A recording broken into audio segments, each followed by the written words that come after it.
Down. Gary Jubilant, the former lead detective in the William Tyrrell investigation, joins us in the studio. Gary, good morning to you. This case is so disturbing. I'm sure you've been disturbed by it, as everyone around the country has. There's no trace of Gus at this point. How does a 4-year-old just disappear?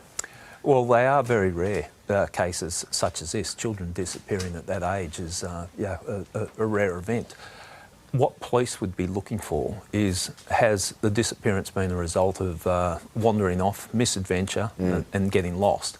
Or is there some form of intervention involved in his disappearance? It's now been over 10 days. It's a remote location.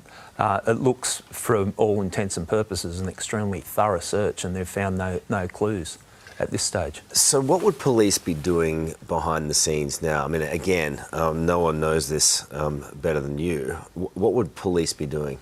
Well, I'm heartened by the fact in the last media release by a Deputy Commissioner in South Australia Police, they said they're running other lines of inquiries concurrently with the search for the missing person. What does that mean?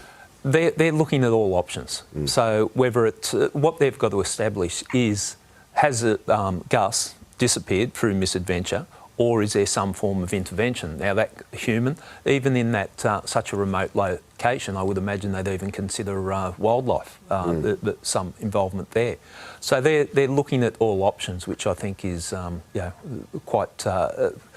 The fact that they're doing that, I think, lessons perhaps learnt from the William Tyrrell investigation, where the whole focus was on finding the little boy lost, and the investigation wasn't started immediately. So if you're looking at that case now, what would you do differently from a policing perspective than you did with William? I know it's very difficult to draw the comparisons, but what are some of the things that you would be doing right now? I think lessons have been learnt with what happened with William. The focus was on looking for a little boy lost, and invariably that ends happily and the child's found.